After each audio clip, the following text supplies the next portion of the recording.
पवन सिंह की पत्नी ज्योति सिंह करवा चौथ का व्रत। नमस्कार दोस्तों, मैं धनंजय कुमार इसी के बारे में आप सभी को बताने वाला हूं, दिखाने वाला हूं इस वीडियो में। तो वीडियो को लास्ट तक देखते रहें और जो लोग मेरे चैनल को भी तो सब्सक्राइब नहीं किए हैं वो लोग कर लें, क्योंकि हमारे चैनल पर भोजपुरी का हर खबर सबसे पहले आता है। तो दोस्तों, आप सभी को पता ही होगा कल करवा चौथ का त्यौहार था और पवन सिंह की पत्नी ज्योति सिंह ने अपने पति के लिए यानी पवन सिंह के लिए करवा चौथ का व्रत रखी थी, जो कि आप लोग देख सकते हैं।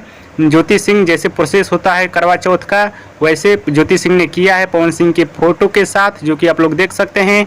और ज्योति सिंह ने इस वीडियो को शेयर किया है और ज्योति सिंह का वीडियो सोशल मीडिया में काफ़ी तेज़ी से वायरल हो रहा है और इस वीडियो को भोजपुरी दर्शकों द्वारा काफ़ी ज़्यादा पसंद किया जा रहा है, क्योंकि ये वीडियो बहुत ही प्यारा वीडियो है और लोग देखना यही चाह रहे थे कि क्या पवन सिंह की पत्नी ज्योति सिंह करवा चौथ का व्रत रखती हैं या नहीं रखती हैं पवन सिंह के लिए।